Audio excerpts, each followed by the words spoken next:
This episode is sponsored by the Home Inspector team. It seems like everywhere you look nowadays, you see new homes popping up all over the place like dandelions in the spring.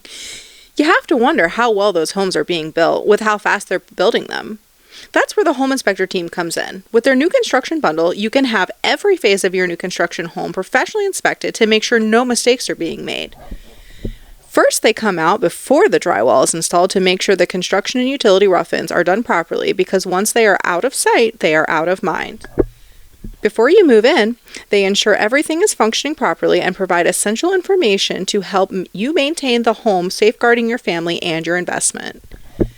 And finally, just before the builder's warranty expires, they come in to make sure that everything is A-OK, and if it's not, they make sharing your inspection report with the builder a breeze. Scheduling an appointment with the Home Inspector team is super easy. I just did it myself. Just visit their website, thehomeinspector.team, to get an instant quote and to schedule the inspection at a time that works best for you.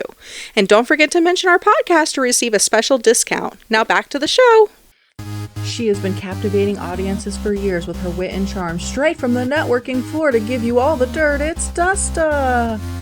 Hi, y'all, and welcome to another exciting episode of Down Home Dirt, the show where we dive deep into the journey of entrepreneurship with the people who took the plunge and the ups and downs that come with it.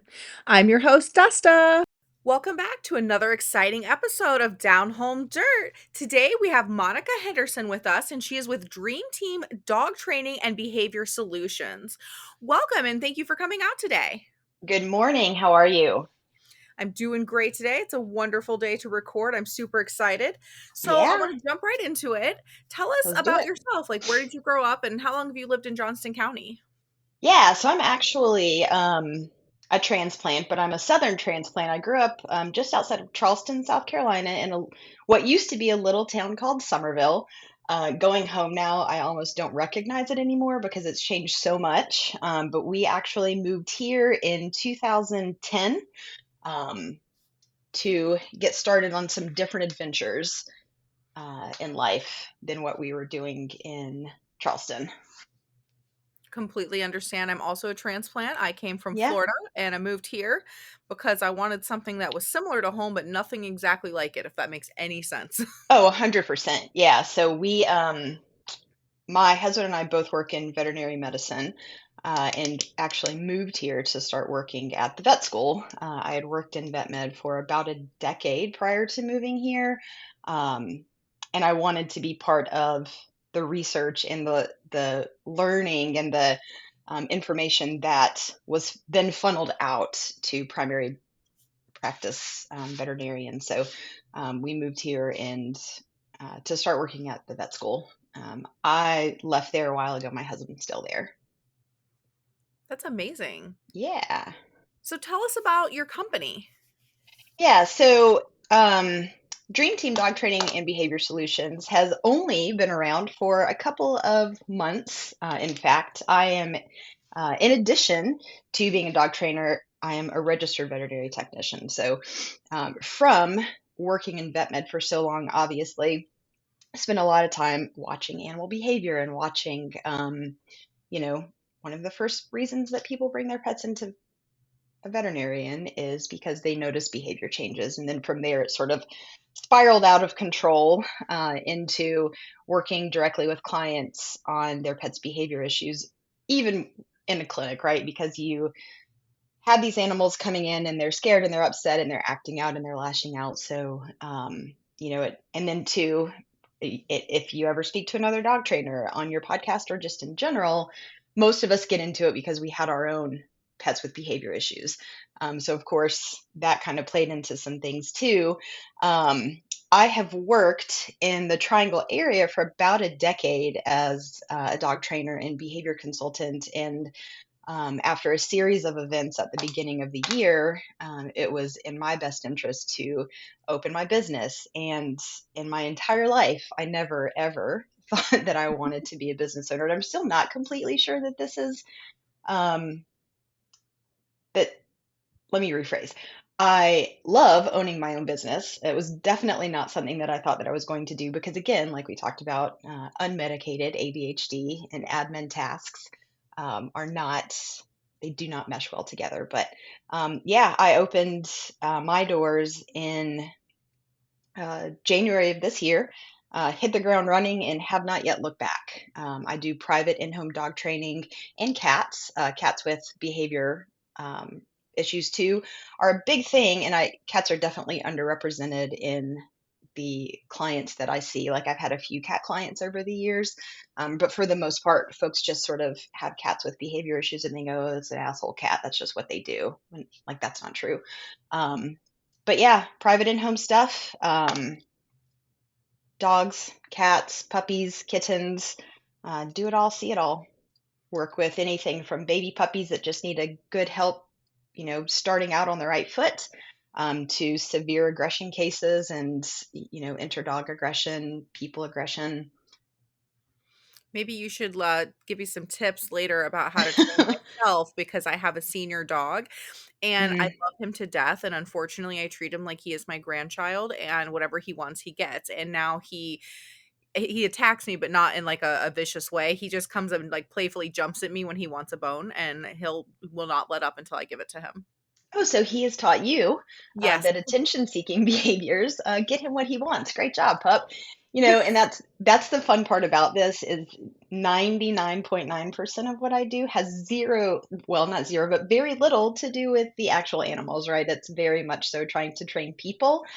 So in addition to trying to figure out what is driving the behavior of the animals, it's also trying um, to work with people and to make these things understandable to them. Like I am, based on my background, you probably get like I am very science oriented. I am super nerdy about the whys and the emotions that drive behavior, and that's most of what we see, right? They're like animals are lashing out because there's an emotional component to this. So it's like a complex, weird puzzle that I get to figure out what is driving this behavior. What do we do to modify the environment to set up a dog or a cat to be successful?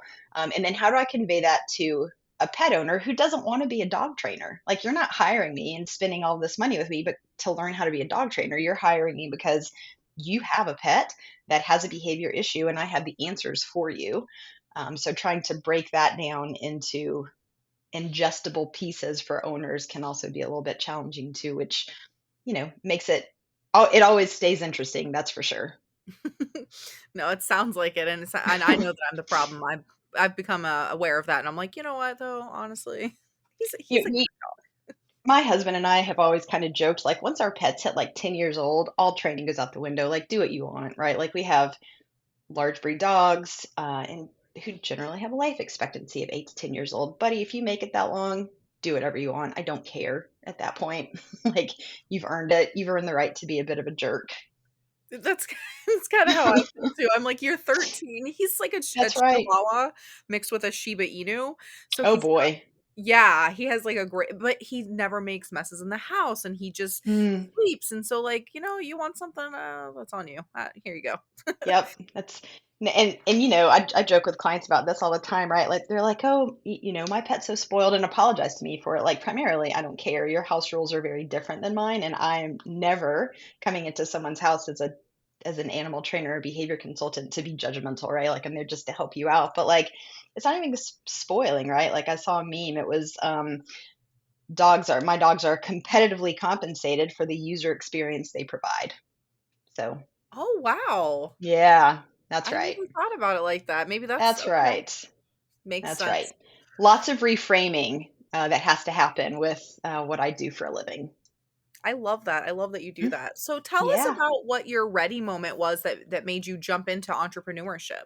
Yeah, so I had spent some time over the past 7 or 8 years in corporate America, still sort of in an animal centric company, um, but again, it's a struggle as someone again with ADHD to sit in an office environment and try to be successful. I tried it; it wasn't for me. The job wasn't a good fit, and it came down to a thing where I was sitting here kind of feeling sorry for myself because I'd just lost this decent corporate job, um, and looking for other places to work. And I kept thinking to myself, like, all of these things are not going to be fulfilling, right? Like, why would I jump back into something that I just left because I wasn't getting fulfilled? I was bored out of my mind. I was frustrated with the work. Um, or I could do what I know, do what I love, do what I'm good at, and have the flexibility to be my own boss, which in and of itself is sort of a disaster because, I run a pretty loose ship as a boss. Uh, but, it was kind of, I gave myself about 24 hours to feel upset for myself, and then immediately just was like, all right, we're going to do it. We're going to try it and see what goes on. Like, I know, I know how to train dogs. I know how to work with people. I know how to work with cats. I know how to do these things. And doing the business stuff, I am going to just figure it out as I go. So I had the paperwork for an LLC and a DBA and business insurance and everything prepared and ready to go. And that was January of this year, and have not stopped yet. And it is a learning experience every day on making the right choices for my business, keeping clients happy, trying to keep up with the admin work, because I'm sure you know too, right? Like, I am human resources, I'm customer relations, I'm web designer, I'm graphic designer, I'm scheduling and coordinating.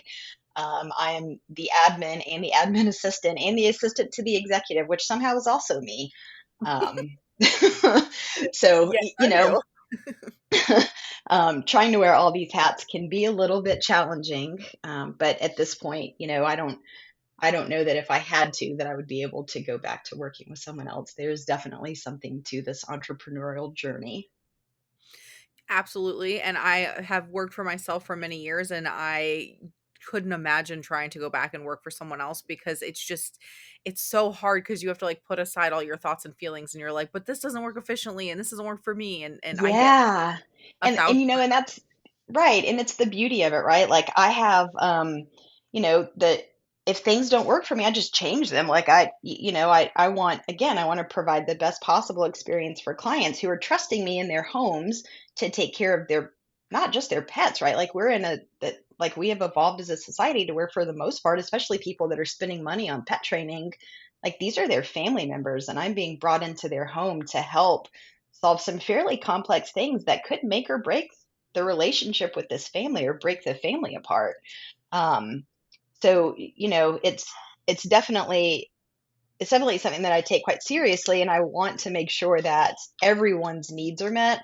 Obviously, mine first, and I don't say that from a selfish standpoint. I say that as from a standpoint of, I can't pour from an empty cup. And this, in addition to the burnout that you would experience as an entrepreneur, we also, pet care industry, pet care professionals, we also experience compassion fatigue, right? Like, we go into this knowing that there potentially is a really lot at stake, and there's a large possibility, like I said, that um, I'll have to make some recommendations on some not so pleasant experiences for families, and that kind of comes with its own set of challenges. But again, ADHD kind of gone off the rails a little bit, but yeah, it's the ability to make changes and kind of streamline to make sure that my needs are met first, so that I can best serve my clients, is one of the best parts about this, right? Like, if it doesn't work out for me, I just make the change and try something else until I find an error in that, and then try again and again.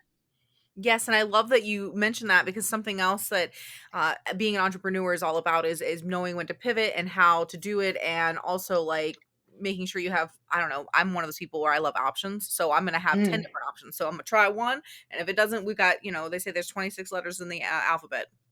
Try them all. yep. And when you run out of the 26 letters, you start adding numbers to them. Exactly.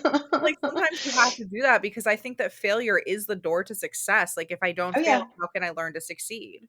that's exactly right. And when I first started this, I was very concerned about making sure that everything was perfect, right? Like, I wanted to make sure that all the I's were dotted and the T's were crossed and there was no room for error. And I very quickly learned, like, that is not going to be possible. I can't make it perfect. I have no idea what I'm doing. So there's no possible way for me to make this perfect from the get go. And now it's just, we try it out. If it doesn't work, we modify. I mean, just like behavior change with dogs, the dogs and the cats that I work with, right? Like, we try to make behavior changes. And if that doesn't work, we make different modifications to see what we can do to finally get things going for us in the right direction. And that's exactly the approach that I'm taking with my business. Like I can't be rigid in this environment, right? Like, which is part of the reason that I don't want to work for someone else. I want the option to be able to be as flexible as I need to be as successful as possible. No, completely understand. Same. That's why we're here today, right? That's right. So, tell us about your support system. Like, who is your biggest supporter, and how has having that support helped you achieve your success, or excuse me, help you practice success? Because I learned in one of my last podcasts that we don't achieve it, we practice it daily. That's right. That is absolutely right. So, you know, uh, husband first and foremost has been the biggest thing. After the pivot we took at the beginning of the year, prior to leaving corporate, we had sort of talked about me opening a business and doing it the right way. So doing it part time until I built up enough clientele to move out of corporate. But things changed quickly, and um, you know, from the very get go, he was just like, I mean, why would you not do this? It's dumb that you don't do this. So obviously, husband first. I mean, this takes up a lot of time, right? Like he I spend a lot of what should be our time still right now trying to do admin stuff and catch up with client notes and paperwork and things like that. So that's um, it can get a little stressful, but he understands and he supports through it. We still obviously are trying to make time for ourselves and do stuff, for instance, like food truck this afternoon, concert this evening, right? Um, but then in addition to that, like my father-in-law, very fortunately, is an MBA and has helped two of my brothers-in-law open and run very successful businesses. So when it was my turn, I texted him and was like, we got to talk. And so he has walked me through a lot of the little things, excuse me, a lot of the little things that I would have never thought about. He's walked me through.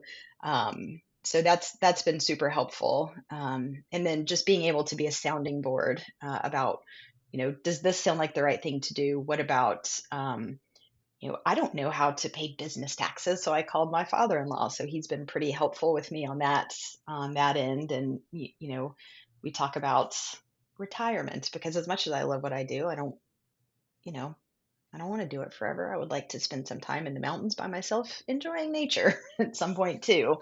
And then my dad has been also quite successful, quite helpful with this, just mostly by being a cheerleader, right? Like, because it was scary at the beginning of the year, and I didn't know it was going to go on, and called him and was like, "Dad, I may need to have some financial help," and he's like, "Haha, right."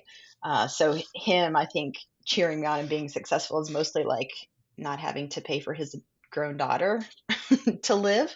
But he's, all these little teeny tiny metrics of success that I've kind of defined for myself. When I tell him about it, I mean, he's just always been kind of in my corner, cheering me on and telling me that, proud of me, he believes in me, and is not surprised that I'm able to have the successes that I've seen so far. That's amazing. I love that Yeah. support system. Yeah. I feel like it's a really big part of making you successful because when I first started, I only had my teenage children to Mm, help me, and I don't have any family here, and that's okay. I prefer it that way, if we're being honest. If mm, you'll guys will find out in one of my episodes why, but 100%. that's great. And so, if it wasn't for my daughter, I wouldn't be anywhere close to where I'm at currently, and I really Yeah. appreciate her for that. So, shout out to the families that are out there supporting these entrepreneurs. Yep. It's funny because, like I have this super close success thing, and then I'm very fortunate that I still have my grandfather. One of my grandparents is still alive. He's in his early 90s, and boy, he is just as sassy as he can be still. So, I'll call him and we'll catch up, and what's going on? What are you doing these days? So I told him, and he's like, when I very first told him that I had opened my business, he was like, well, when you have to go back and get a real job, and I'm like, Grandpa, like this is a real job. It It's is. it's definitely a real job. Um, so yeah, it's just funny, like the different generations too. Entrepreneurship for a woman is very different for my 92-year-old granddad than it is for my dad and my father-in-law to see. So 100% agree with that. My father used to tell me all the time, because I wanted to be an entrepreneur since I was 18. I started a cleaning business, and he was just like, one day you're gonna have to conform to society and do all this and go to college. And I was like, cool. So I went to college, and then I don't even do what I went to college for. Not even Yeah, freaking close. same. You I mean, know? same. Like my degree is in veterinary technology, and I'm certainly not doing that. And sometimes I think to myself, like, man, life would be so much easier if I would just go back to vet med. But you know, I'm an old person, and I don't have the like I don't have the physical wherewithal or the emotional bandwidth to deal with vet med, especially post COVID vet med. It's changed a lot. Um, so yeah, I did that route too, right? Like I went later than I should. I started college right out of high school, which was an absolute disaster, and I never should have done that. But again, learning experiences, right? And then after I'd worked in vet hospitals for quite some time, I wanted to know the why behind what I was doing. So I went. I knew how, and I knew what I was doing. I wanted to learn why, and then I did that, and now I find myself 15 years later with not using that thing. I mean, it's fantastic because I still have, I am able to leverage that for clients, right? Like not only can I help you with the behavior component of what you're doing, but I can also help you with part of the medical thing, right? And a lot of my clients are referred from local veterinarians. Um, and I get to kind of be a liaison between my clients and their veterinarians, especially when it comes to behavior and behavior change. There, so many um, behavior modification programs. I'm seeing these animals because they've been diagnosed with a medical condition that is behavior related. So it's very nice for clients to be able to go, oh, like you have this background, you have this experience. I don't have to worry about trying to tell my vet what it is that we're doing. You've got the vet's notes, you've got the vet's recommendations. You work with me, and then you make the delivery to the vet on the things that we've done and the progress that we're seeing. That's wonderful. So Yeah. I want to back it up a little bit. You Yeah. had mentioned in your future you would like to spend some time in the mountains. So you want to tell us what your future goals are, just so Outside of retirement, um, yeah. So business goals. Right now my goal is just to keep things sustainable and continue building client relationships, right? Like there's ways I think, and this is one of the things that I'm still trying to figure out, like how to continue to bring clients back to me. And this is something that I'm working on. I've got some things going on kind of behind the scenes, and to get some other stuff going to have repeat clients. So that's definitely going to be a goal, is just to obviously make sure that clients are coming in the door.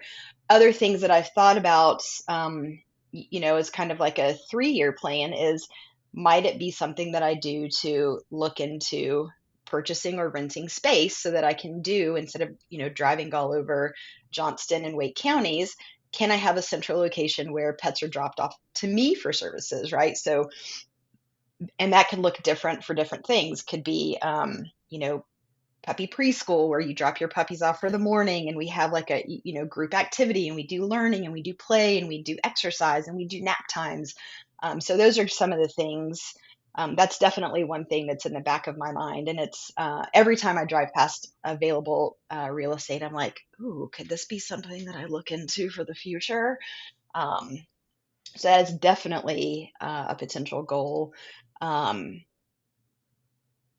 but we'll see. It's a bit further down the road. And then with that, there would have to be the potential of employees, right? Like I don't want to be. I can't at that point, if that's something that comes to fruition. I can't be the only person, because I would still need to be able to be in home, especially with more complex behavior cases. I can't have those dropped off at a facility that's loud and stressful and has its own concerns with a certain, with some of the clients that I work with. So, facility, potential employees, different vehicle to be able to pick up and drop off pets, would be something else to look into. So, got some things going, cooking in the background, but how to make those come to fruition is still in the works. No, absolutely. And we do go over some of those ways to be able to help kind of guide you in one of our episodes where we went and interviewed with the Clayton Chamber of Commerce. Ooh, that's cool. So they have several programs. I'll tell you about it later, but I just wanted to make you aware that they have a lot of programs that are out there that help you kind of guide you, and they give you a mentor on top of that. So it's a Oh, that's great awesome. thing to check out.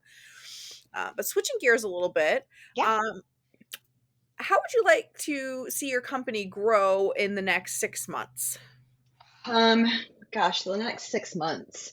Um, I mean, I feel like I sound like a broken record to some degree. At this point, I think growth looks the way that I think of growth for me, is just the success of my clients, right? So, um, that to that end, I would just like to see the clients that I have worked with have better relationships with their pets, right? Like I ran into one of my clients at the grocery store last week, and like I am just dressed in street clothes, and it's weird out of context when people are like, "Oh, hey, Monica," and I'm like, I know you in context. I know that I saw one of your puppies." Um, but fostering those relationships and keeping them going, and then of course being able to still bring in new clients and to continue to help families in the way that I've been able to so far. um, that's just keep on trucking right now is my growth motto for the next 6 months. As long as I don't backslide, I'm gonna call that success. Yes, absolutely. And it comes with ups and downs throughout the whole adventure. Oh my So, gosh, yeah. so There what is is that's another thing that it is. This entrepreneurial path is definitely non-linear. It is bumps in the road all over the no, and place. that's like the reason I wanted to do this podcast to like show that it's like, yeah, I own a business and you think that that means that I'm successful and happy 24/7, but I can assure you that I worry more about things that you would never think about than anything Oh else. yeah, and it's part of one of the things, going back to kind of like how you define success and what metrics of success are. Obviously, income and finances, right? So July happened to be the best month that I've had so far, which is excellent. Like I met my what I thought was going to be like my 3-year goal, 5 months in, which was fantastic. And now this month I'm like crickets, which is going to be a different thing for me too. There's going to be ebbs and flows with when and how people hire dog trainers based on information that I've gotten from other dog trainers locally, which very fortunately there's a great support group, of like-minded dog training colleagues in the area. So I kind of have an idea of what to expect. Like apparently August and September can be a little bit slow because families are, getting their kids ready to go back to school and nobody has time to do dog training stuff and blah blah blah. So um, yeah, another No, little that's ADHD understandable. rant. That's understandable. Same thing with my cleaning company. Usually Yeah, when it's back to school, it's nothing. You hear crickets. And then once the kids are actually in school and settled, that's when we everybody's start back. talking because they're like, come reset this. I am so done. And Yep, I get that. that's right. So what is your main marketing strategy right now? How are you Yes. marketing yourself? Of course, I'm trying to do everything as inexpensively, and as easily as possible. So I scour local Facebook groups for opportunities to put my name out there. But again, I've also, because of my history in veterinary medicine, I do a lot of marketing and work with veterinarians, right? Like I've offered lunch and learns to some veterinary staff, 3 hospitals so far since I opened, where we talk about body language and behavior changes, and what those things might look like. So that helps for veterinary staff have a little bit more education and compassion with what the pets that they're working with experience. But it's also, it's good for me to be able to go in and get FaceTime with these folks and say, hey, listen, here's what I do, here's who I am, here's how I can not only help you and your staff have a better experience with patients, but I can help your patients have better experiences in general and then with you as veterinarians. So, working directly with veterinarians is something that is high on my list of priorities. No, that's amazing. We always talk about networking on here, and Hmm. I'd love to introduce you to some of the networking groups that I've been a Yeah, part of, please. and just to get to know the people in town. Yeah. Well, So, and this is, I hear on your I've listened to several of your podcasts, and there's so much networking and stuff. And I'm certainly that I'm not the only one. I am such an introvert. Like, even being on camera now, like, I know that it's not going to be recorded, but this is so awkward for me. Like, I don't, um, home is my safe spot. And as an introvert, I, it is very challenging for me to do networking, but I also understand the importance of it, and I need to make some time to kind of go around to local pet businesses, and introduce myself. Here's what I hear. Groomers. Here's how I can help you as a dog trainer. You have pets that come in that don't like to be groomed. Let me show you how I can help your pets, or help your families help their pets, to where your both of your experiences are better. So I understand the need for it. It's just getting out of my own, introverted ADHD head to to no, I do it. completely understand. I'm great one-on-one, but do not put me in a room full of people and expect me to stand up there and talk about myself, which But is another reason I did the podcast because I can talk yeah, to you all day long. Do not right. expect me to do it in front of 30 people. But that's another weird thing. So I, have been very fortunate, going back to my vet experience. Like, I have lectured, um, at the state veterinary conference on training and behavior a few times, and I love, like, I'm so in my element doing that, which is like the first time I did it. I almost passed out both times, and I finished both of my 50-minute lectures in like 22 minutes because I was so anxious about it. But now it's just like I'm in this entire little groove doing it, and I love it because I'm able to disseminate information to a large group of like-minded people who are there to learn from me. And it's just like it's very fulfilling in a different way that I never expected. So yeah, it's that it's weird. I never thought as an introvert that I would enjoy lecturing, but I absolutely love it. Hey, you have a subject that you know a lot of stuff on. We Yeah. as ADHD people, we hyper focus and then we know Oh all the God, we things. do. So we Yes. want to share that knowledge with people. I love it because I'll know these random facts and I'll just tell people and they're like, "Why would you know that?" I don't know because it caught my I don't attention know. and I Yeah, it followed the caught my joke. attention one time a long time ago, and it's something I'll never forget. Exactly. Just like all these random fun things. Yep. So, switching gears a little bit more, Yeah. what advice was most impactful and like what advice would you give someone who's wanting to start a business? Just do it. Stop thinking about it. A while ago, my therapist, and I were talking about this, and I was stressed out and upset in the jobs that I had been in previously. And she knew that I was at that point kind of doing this, more part-time, because I worked for other dog trainers or businesses as a dog trainer prior to doing this on my own. And my therapist at the time was like, "Why don't you just do this on your own? I think that you'd be great." And I kept coming up with all of these excuses as to why I couldn't do it. I don't have the time to run a business. I don't know how to run a business. I'm not organized enough to run a business.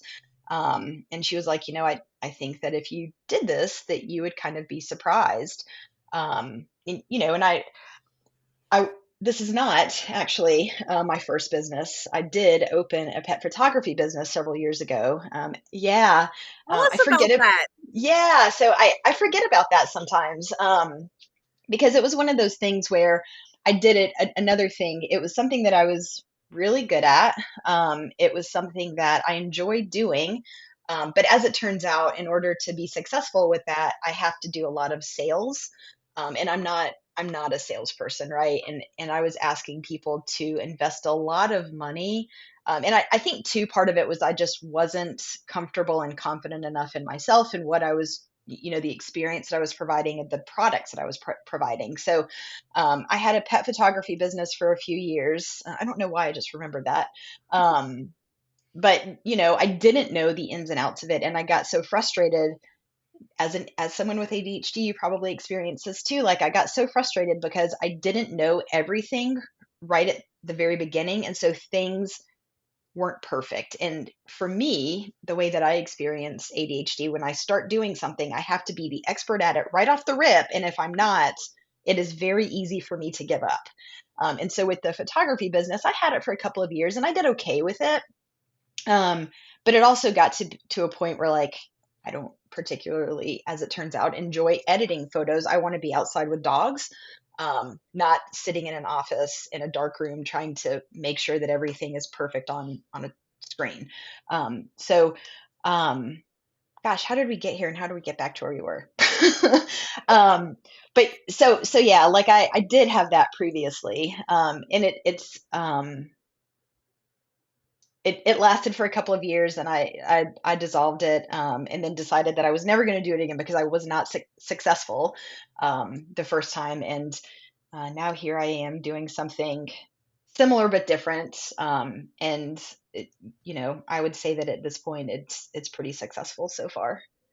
And Absolutely. again, I And have don't discredit any of that because that's how us entrepreneurs are. We're going to try and we're going to fail, and that's okay. And you are much more ahead than anyone who didn't even try. Oh yeah, and the more that I think about it, and the more that I kind of listen to things, like always in the back of my mind, I've always sort of had thoughts and ideas about, products that I could create to help life better, be better in veterinary medicine, or, little side hustles that I could do to try to get things done. And I never really took it seriously.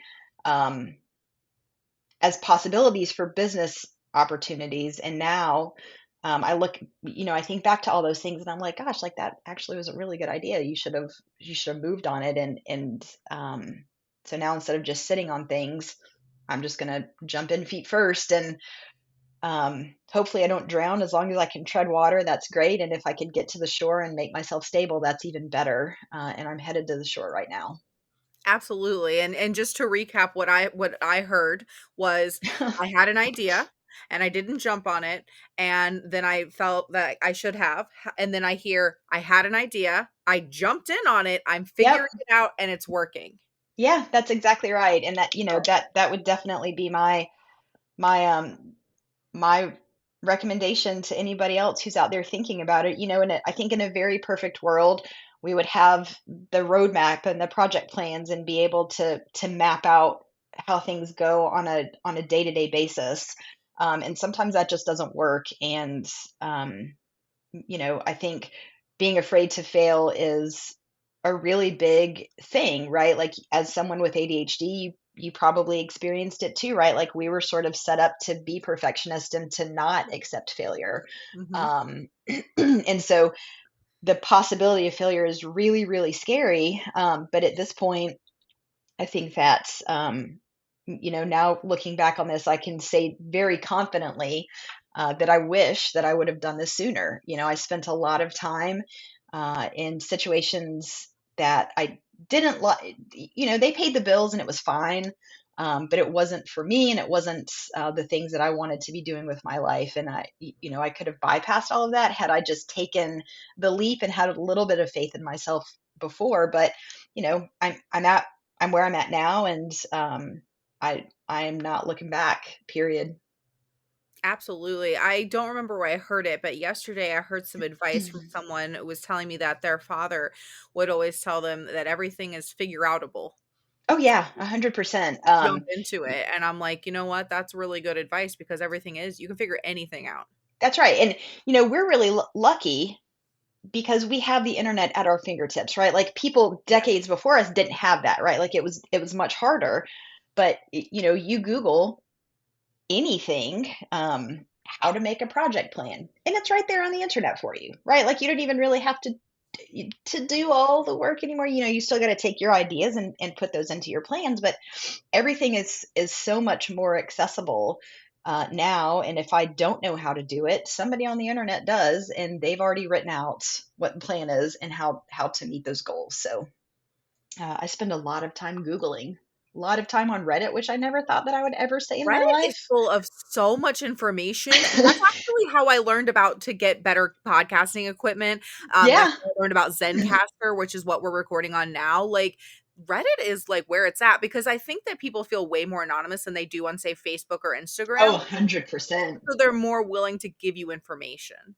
Yeah, yep. It's I never like I always I've only been a Redditor for like a year, and I always thought Reddit was like the cesspool of the worst of the internet. And actually it's a lot of reasonable information depending on what sub you're in, I guess. But there's a lot of reasonable information in some of the business and finance and tax and things like that. Those subs have really helped me out on how some thoughts and ideas. And even if I'm not posting on my own, somebody else, like I said, has already asked this question. I just have to go through and find the answer to it and fine tune it to suit me and my business.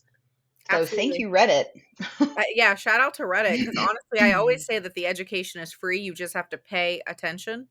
That's oh, I like that. I literally should tattoo that onto my person somewhere, because the paying attention part can be the challenge. Oh, 100% it is. And like they say that attention deficit disorder, it's not a deficit, okay? The problem is that you have too many things that interest you and you chase the dopamine, even Oh if it's yeah, not necessarily good. So being able to reel yourself back in and a lot of self-awareness and it goes into same with your business. You have to like yep. know where you're at and where you're going and what you're doing and stay focused. And sometimes it's hard with all the distractions. Oh yeah, it's like for instance, my website, if anybody goes, it's absolute literal garbage. And I recognize that. And I purchased a website building course, and it for like the first 3 days I was like all in and like absolutely going to have the best website in the world. And then I as quickly as I found interest in it, my interest dissipated. So that is on the list of things to do once I can finally find the dopamine to open this course and complete what I need to do, in addition to paying for, paying attention to all of the other bits and pieces of running a business. Yeah, and you're still getting started, so I understand where you're at, but I also like to highlight the fact that, like, when we realize that we can't or won't or don't want to, whatever the situation may be, making sure that we find the resources to get it done without Oh having yeah. to put the energy into it. So, don't take on more than you can handle because you're just gonna start making everything suck. It's just the way it Yeah. works. So, Yep. making sure that we prioritize that. So I do want to ask, what do you do for self-care so that you don't end up in burnout? Because that is something that is very much common in entrepreneurs is burnout. Yeah. So that is, um, again, having worked in the pet care industry for my entire working life, in some way, shape, or form, I have worked in the pet care industry, and burnout, and again, and in addition, compassion fatigue. Right? Those are things that pet care professionals experience on a much higher level than a lot of other entrepreneurs. Not to say it doesn't happen, but it is researched and documented that pet care professionals experience these things at high rates. And I never took care of myself previously. And going back on Facebook memories, 15 years ago, slept for 2 hours, getting back up to do another 12-hour overnight shift, and like I was working in veterinary ER at that time, right? So like, how am I supposed to be functional to take care of emergencies and be able to do surgery at 2 o'clock in the morning on 2 hours of sleep?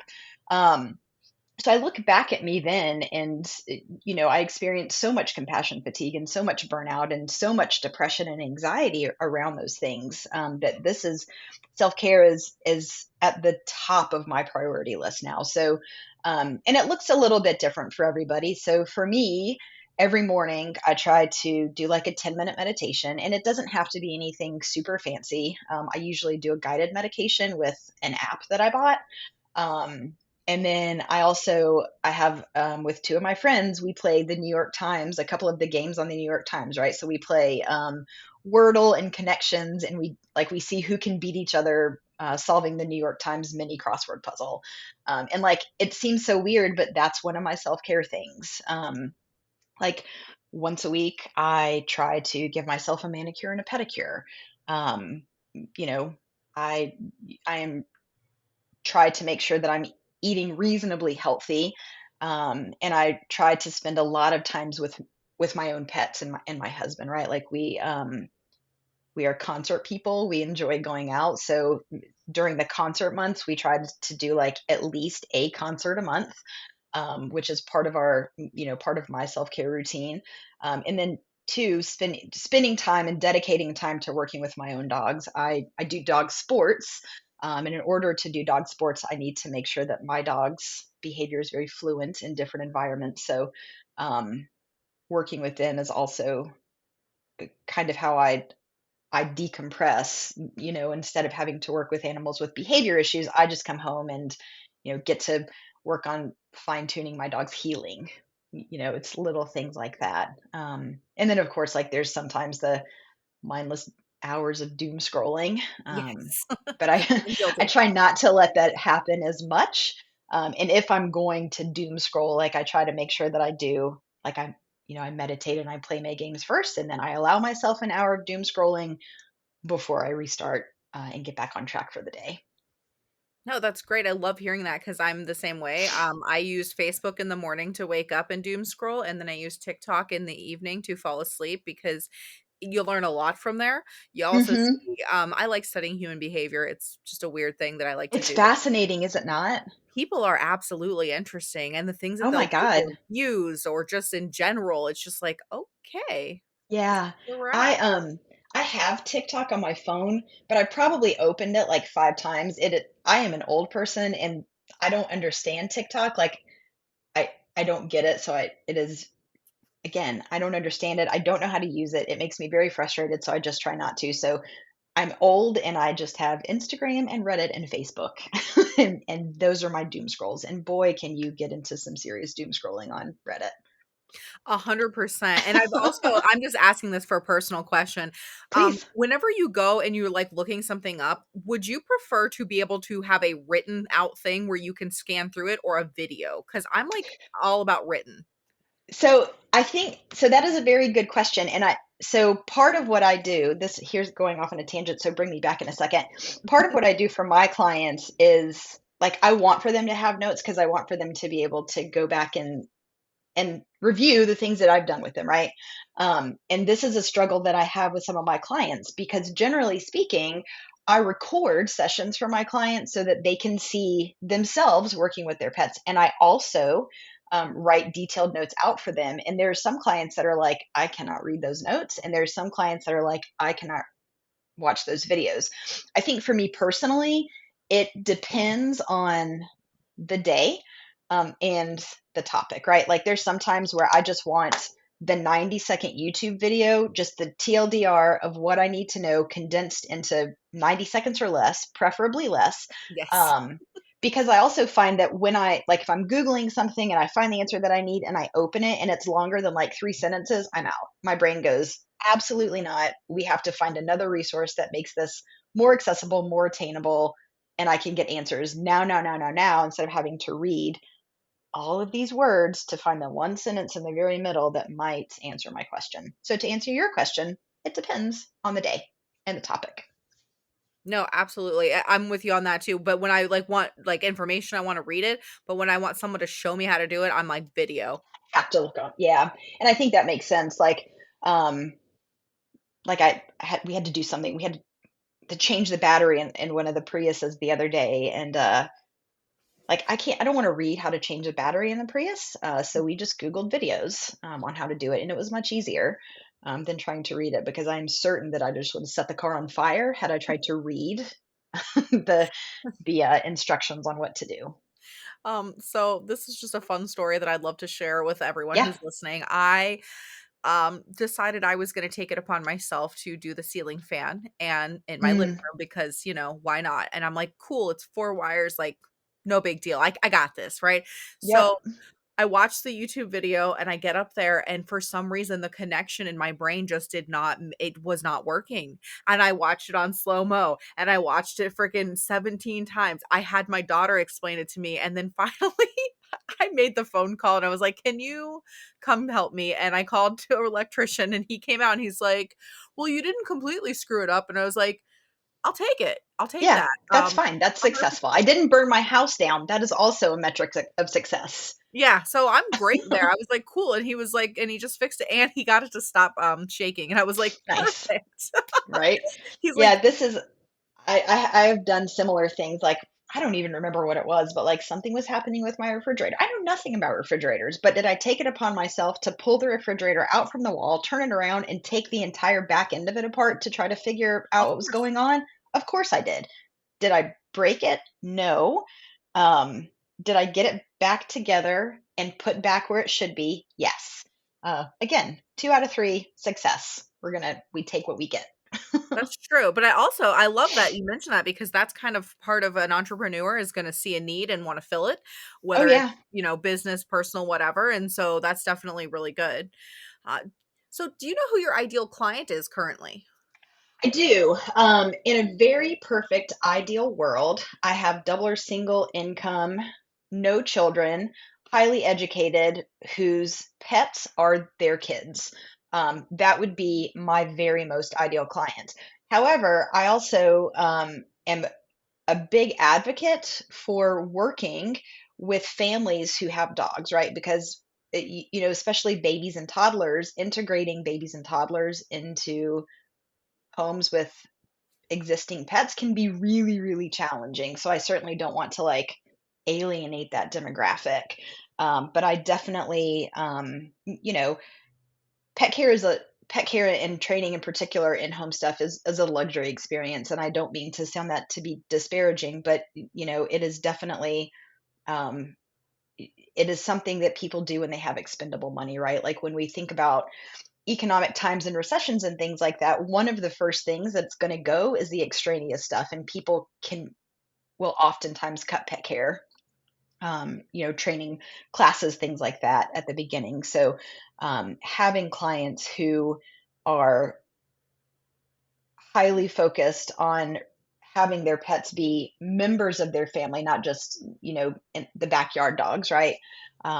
Will definitely be people that I would like to be aware of my services and how I can help them better their relationships with their pets. I love that you know that because I feel like it's a very important thing when you start a business, you need to know exactly who your ideal Yep. client is, and it took me personally a little bit because I started out with anybody who needs their house cleaned, and Yeah. then I got myself into some situations where I was like, "This is not my ideal client," and Yep. so it took a little time, but I eventually figured out, like, my ideal client is somebody who has an income that they're willing to spend the money to make sure That's that their right. home is cared for and kept up with because we're not just a cleaning company, we're a luxury cleaning company, which That's means right. if I notice something, you need extra help around the house, something, I'm going to tell you. Or Yep. you need a home repair, I'm going to be like, hey, I noticed this. Yep. And that opens up opportunities for you as well to be able to go, oh, I noticed that you have, your light flickers in the bathroom. Here's my electrician, right? Like that gives you the ability to network too. Um, but yeah, I've found myself, especially early on, right? Like I'm 6 months into this, 7 months into this. And it definitely at the very beginning, I was so desperate just to have any income that I took clients that maybe weren't my ideal for a number of reasons, right? Like they're out of what my ideal service range would be. Even that, I travel, I do in-home stuff, and I live in Johnston County, so driving to Northwest Raleigh up towards Briar Creek and Morrisville is not sustainable long term. To get started, it was fine, but now I feel like I'm kind of able to narrow down a little bit more and keep my ideal clients into an ideal service range as well. I But love that. yeah, I want to provide the best possible experience to the people who are going to take what I do and what I recommend seriously. Um, you know, it's lovely to have people that just have disposable money to throw money at the problems. Please throw your money at me and let me fix your problem. But there also has to be, because of the nature of what I do, there needs to be some personal connection as well, right? Like if I come to your house and we don't vibe, it's going to be a hard time to spend this time together working to fix these issues. Um, so, I when I get clients, I have them fill out a form on my website. We have like a very brief complimentary phone call to kind of narrow that down. Am I going to be a good fit for you? Are you going to be a good fit for me? I love that you do that. I'm the same way. I do not give any prices over the phone. Hmm. I'm not giving you anything until I see and meet with you and we make sure that there's that level of respect, because That's right. in a service industry, a lot of people treat you like, "Oh, if I throw money at you, I can treat you however I want." Well, no, that's not Right. how it works. Yeah. And I've been very fortunate that because I don't feel like you contact someone in my field knowing, and the same thing with you, right? Like, I'm not going to contact you to come and live and be in my home with me and my family and know the intimate details of my life. Um, I'm not going to do that and just throw money at it if I don't trust and understand and respect your position as well.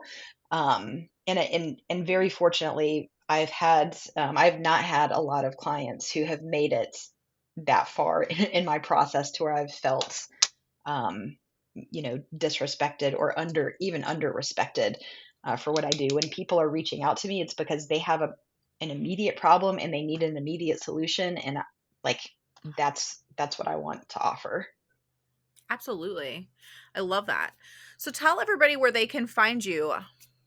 Yeah, so again, my website is a work in progress, but it is dreamteamdogtraining.com. I do have a Facebook page. It's Dream Team Dog Training and Behavior Solutions. And my Instagram is dreamteamdogtraining.nc. Well, thank you for coming out today and like sharing Yeah, your story. I do appreciate that and the insights in being an entrepreneur and also having ADHD. I really love yeah, that. I feel like the more people I come on here, you're right, I do notice a theme. So this is yeah. really good There's for a us. trend with us for sure. Hey, we all want to be our own boss because we can't do what we're told. And I That's understand right. that. It's Yeah, I've listened, like going back to previous bosses, and like even being in a child, a kid in school and stuff. Like, one of the things was, she has a mind of her own, and they tell you when you're a little kid that you have to conform and you've got to take rule, you got to play by the rules and stuff. And now, as someone in my mid 40s, I make my own rules. Like, I'm not, so that's here on out. Make my no, own rules, play by them.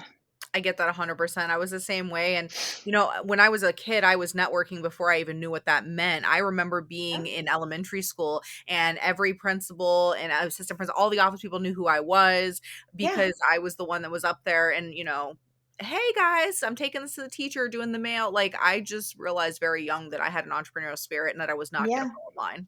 Well, and just going back really quick, I know we're wrapping up, but like, entrepreneurial spirit, when I was in seventh grade, so at 12, um, I would take my allowance and buy the big bag of blow pops at the grocery store and sell them for 50 cents a piece, right? So even as a kid, like, I was trying to figure out my hustles and like trying to figure out, how to generate income. So I guess it started much earlier than I was ever really willing to admit, but I'm glad that I wound up here where I'm at doing what I do. And thank you for sharing that as well. One of my other entrepreneurs that came on, we were talking about how he was also doing that when he was young. And I was like, Yeah, I never really thought about it. But, I'm from Florida, totally different world. We used to sell yeah. cigarettes because my mother had a boyfriend who would Mm. buy them. So 25 Yep. cents a cigarette, here you go. Retrospectively, I think about that now. I think in ninth grade, I spent considerable time in my principal's office for doing the same thing, selling cigarettes, Newports, in fact. Yes, always menthol cigarette too. That's right. That's right. Oh, that's amazing. That's All right. Well, awesome. thank you for spending the morning with me Thank and getting to know you. you a lot better. And I can't wait for your episode to drop. Yeah, excited about it. Thanks so much for having me on. I appreciate it. Absolutely. And thank you to everyone who's listening. I can't wait for another episode of Down Home Dirt with you guys.